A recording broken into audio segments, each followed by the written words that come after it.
Hi കൂട്ടക്കാരെ, നമസ്കാരം. Hi ശിവേ, എന്തിനാണ് പരിപാടി? ചീര വിളവെടുക്കാൻ പോണാ? എങ്ങനെയാണ്? ചീര ഇഷ്ടമാണോ? ഇനി അച്ഛനെ കൃഷിയിൽ സഹായിക്കോ? അപ്പൊ നമുക്ക് എങ്ങനെ വിളവെടുക്കാം? സന്തോഷമാണോ? അപ്പൊ എല്ലാരും സന്തോഷമാണോന്ന് വെച്ച്, എല്ലാരും ഹാപ്പി ആണോന്ന് വെച്ച്? എല്ലാരും ഹാപ്പിയാണോ? അപ്പൊ നമ്മള് വിളവെടുക്കാൻ പോവുകയാണേ. ഓക്കേ. അപ്പോൾ നമ്മുടെ ഒരു ചെറിയ തടത്തിലെ ചീര വിളവെടുക്കാൻ പോവുകയാണ്. പിന്നെ ഇന്ന് എൻ്റെ മകനും എൻ്റെ ഓടൊപ്പം ഉണ്ട്. അവൻ ഈ കൃഷിയോട് നേരത്തെ തന്നെ താല്പര്യമാണ്. അത് കുഞ്ഞായിരിക്കുമ്പോൾ തന്നെ അവൻ ഓരോ കൃഷികൾ എൻ്റെ കൂടെ ഇറങ്ങുകയും കൂടെ വരികയും കാര്യങ്ങളെല്ലാം ചെയ്യുമായിരുന്നു. അപ്പോൾ അവൻ എപ്പോഴും പറയും എന്നെ കൂടെ കൂട്ടണമെന്ന്. അപ്പോൾ നമ്മുടെ കുഞ്ഞുങ്ങളെ ഈ കൃഷിയിടങ്ങളിലേക്ക് കൊണ്ടുവരിക, അവരെ ഓരോ കൃഷി രീതികൾ പരിചയപ്പെടുത്തുക, കുഞ്ഞിലെ തന്നെ അവർക്ക് ഓരോ കൃഷി കാര്യങ്ങൾ സ്വായത്തമാക്കി കൊടുക്കുക. അതിലൂടെ നമുക്ക് നല്ലൊരു ഭാവി തലമുറയെ വാർത്തെടുക്കാൻ സാധിക്കും. അപ്പോൾ നമുക്ക് ഈ പിന്നെ ചീര വിളവെടുക്കാൻ പോവുകയാണ്. നമ്മളത് വിളവെടുത്തിട്ട് നമ്മൾ നേരെ നമ്മുടെ മടവൂർ കാർഷിക കൂട്ടായ്മയുടെ എക്കോ ഷോപ്പിലേക്ക് എത്തിച്ച ശേഷം നമുക്ക് അവിടെ നിന്ന് മാന്യമായിട്ടുള്ള വില ലഭിക്കുന്നുണ്ട്.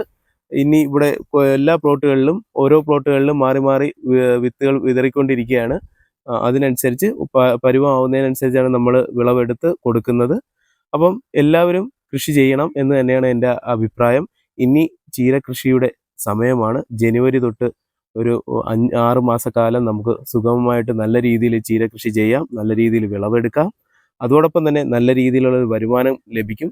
പിന്നെ ചീര കൃഷി പിന്നെ വളരെ ഈസിയാണ് എന്നൊന്നും ഞാൻ പറയില്ല. ഒരുപാട് പ്രശ്നങ്ങളും ഉണ്ട്, ഒരുപാട് ജോലിയും ഉണ്ട്. കാര്യം എന്ന് വെച്ചാൽ നമുക്ക് 30 ദിവസത്തിനകത്ത് വിളവെടുക്കുന്ന ഒരു കൃഷി രീതി ആയതുകൊണ്ട് തന്നെ നല്ല രീതിയിൽ വളങ്ങൾ കൊടുക്കണം, നല്ല രീതിയിലുള്ള പരിചരണം കൊടുക്കണം, നല്ല രീതിയിലുള്ള ജല ലഭ്യത ഉണ്ടാക്കിയെടുക്കണം.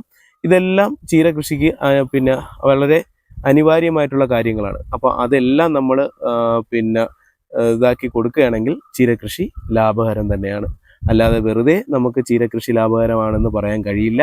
നല്ല രീതിയിൽ അധ്വാനിച്ചാൽ നല്ല സാമ്പത്തികമായിട്ടുള്ള നല്ല ഭദ്രത ഉണ്ടാക്കാൻ പറ്റുന്ന ഒരു കൃഷി തന്നെയാണ് ചീരകൃഷി.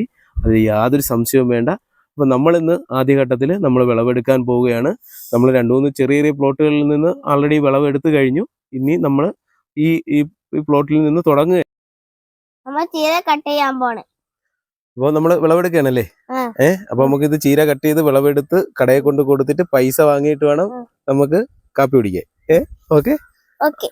അപ്പൊ അച്ഛൻ കട്ട് ചെയ്ത് തരാം, മക്കള് മേടിച്ചു വയ്ക്കണേ. ഓക്കെ, മതി, പിടിച്ചോ. അപ്പൊ ഇതുപോലെ നമ്മൾ കൃഷി ചെയ്യുക, അതോടൊപ്പം നമ്മുടെ കുടുംബത്തെയും കുട്ടികളെയും കൂടെ കൂട്ടുക. അതിൽ കിട്ടുന്ന ഒരു സന്തോഷം വളരെ വലുതാണ്. അപ്പം ചെറിയ സന്തോഷങ്ങളാണ് നമ്മുടെ ജീവിതത്തിൽ ഉണ്ടാകുന്നത്.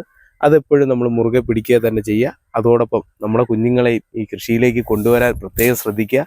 വേറെ ഒന്നിനുമല്ല, നമുക്ക് നല്ല രീതിയിലുള്ള ഒരു ആഹാര ശൈലിയും നല്ല രീതിയിലുള്ള ആരോഗ്യവും വീണ്ടെടുക്കുവാനും ഇനി വരുന്ന തലമുറയ്ക്ക് അത് പകർന്നു നൽകാനും അത് വളരെ നല്ലൊരു കാര്യമാണ്. ഈ പറഞ്ഞ കണക്ക് ഇന്ന് നമ്മളിൽ നിന്ന് അന്യം നിന്ന് പോകുന്ന ഒരു കൃഷി രീതിയെ മുറുകെ പിടിച്ചുകൊണ്ട് നമ്മുടെ വരും തലമുറയ്ക്കും അത് പകർന്നു കൊടുക്കാൻ നമുക്ക് കഴിയുമെങ്കിൽ അത് നമ്മുടെ തലമുറയോട് ചെയ്യുന്ന ഏറ്റവും വലിയ കാര്യം തന്നെയാണ്. അപ്പം എല്ലാവരും കൃഷി ചെയ്യുക, സന്തോഷമായിരിക്കുക.